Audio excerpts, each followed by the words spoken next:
Assalamualaikum warahmatullahi wabarakatuh. Pada hari ini kita akan belajar tentang fundamental fisiologi. Dengan saya, Ibu Dwi Novitasari yang biasa dipanggil Ibu Novi. Oke, kita mulai ya. Ini kita belajar dulu tentang hal yang normal, yaitu homeostasis. Apakah itu homeostasis? Yaitu upaya untuk mempertahankan keadaan intraseluler internal environment selalu dalam kondisi yang konstan dinamis. Ini diatur oleh regulator. Regulatornya biasanya adalah sistem syaraf pusat, bisa efektornya adalah sistem endokrin. Jangan bingung istilah antara homeostasis dengan hemostasis. Kalau hemostasis tentang apa? Tentang proses pembekuan darah. Homeostasis upaya tubuh untuk mengkondisikan kondisi yang konstan dinamis supaya kita tetap dalam kondisi yang sehat. Ada 3 komponen kalau kita bicara tentang homeostasis. Ada reseptor, yang kedua integrator, yang ketiga adalah efektor. 3 komponen ini saling berinteraksi agar sel kita, khususnya tubuh kita, tetap dalam kondisi normal, value, mempunyai nilai-nilai yang normal. Jadi konstan dinamis itu nilainya dalam rentang normal. Ya. Apa yang disebut dengan reseptor, yaitu yang menerima rangsangan. Contohnya adalah syaraf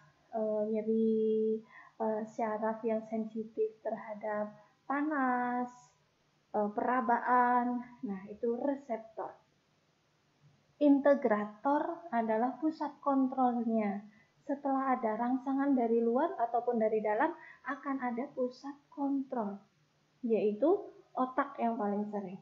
Dia mengolah informasi dari rangsangan yang didapat dari perifer tersebut.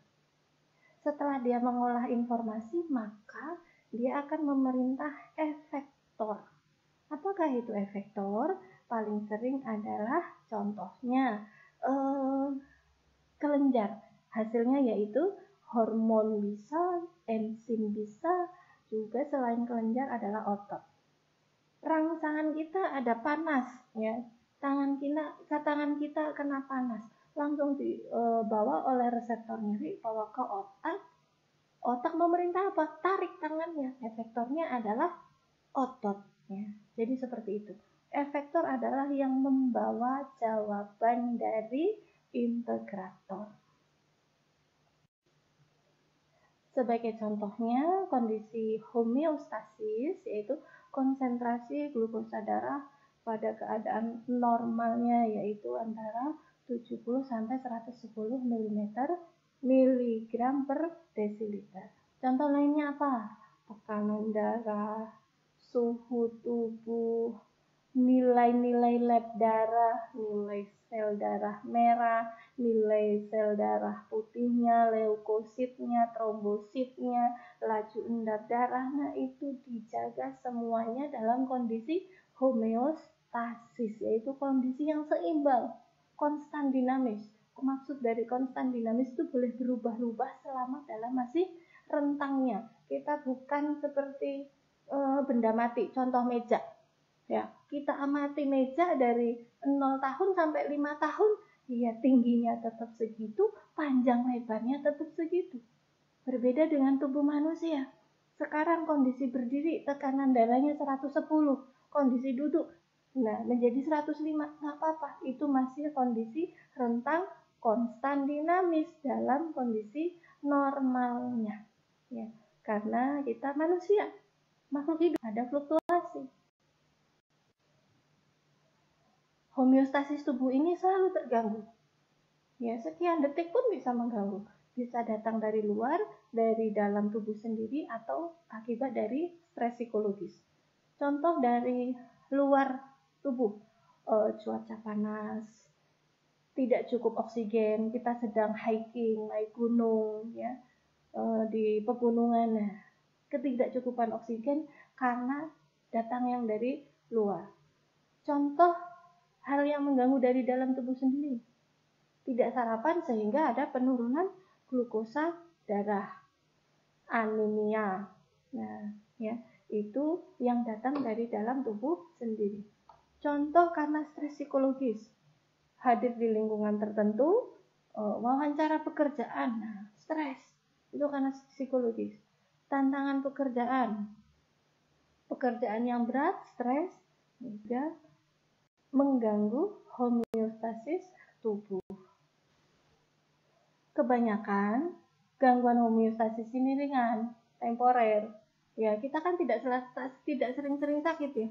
Kalau kita sering-sering sakit berarti kita terganggu kondisi homeostasisnya. Nah, respons sel tubuh akan cepat mengembalikan ke kondisi seimbang kembali. Yang misal kita habis dari naik tangga, tekanan darah kita melonjak 125, ya.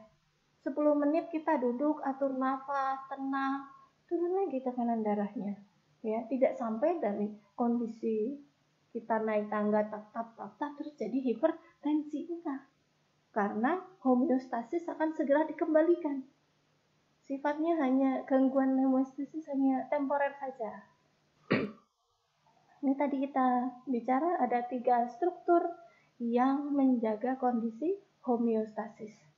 Ada medula oblongata, ini adalah pusat respirasi dan sirkulasi.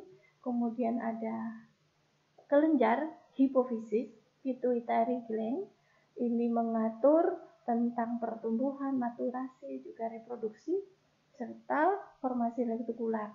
Ini untuk refleks organ vital. Sistem homeostasis ini ada umpan balik positif dan negatif. Kita ulangi kembali dulu, ada reseptor, pusat kontrol, dan efektor. Ya, di slide sebelumnya sudah ada pengenalan. Apa itu reseptor? Yaitu yang menerima perubahan, memonitor perubahan kondisi dan mengirim rangsangan tersebut, ya, inputnya ke pusat kontrol. Pusat kontrol paling sering yaitu otak, mengevaluasi, ya, mikir ada apa ini di tubuh saya. Setelah menemukan jawaban, maka evaluasi input itu akan dikirim oleh reseptor yang dirubah menjadi perintah, yaitu output. Outputnya disampaikan kemana? Efektor. Efektor yaitu menerima output dari pusat kontrol dan menghasilkan jawaban atau efek yang mengubah kondisi tersebut. Jadi ada reseptor yang menerima rangsangan, pusat kontrol mengolah informasi, dan efektor sebagai pelaku pemberi jawabannya. Efektor ini sensor sama dengan apa ya? Sensor sama dengan reseptor ya, mendeteksi perubahan homeostasis. Ya, bisa karena perubahan impuls syaraf, perubahan hormon. Central nervous system ini sebagai pusat kontrolnya, menerima sinyal dari luar, dari perifer. Efektifnya, nah, menjaga homeostasisnya, mengembalikan homeostasisnya. Ini contoh yang jelas dari kontrol homeostasis. Dari paling atas, ketika ada sesuatu yang mengganggu, ya, mengganggu apa? Homeostasis. Kemudian akan ada monitor dari reseptor.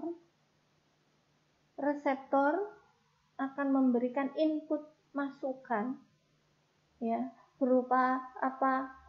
Impuls saraf ataupun sinyal kimia, perubahan hormon seperti itu, ke pusat kontrol.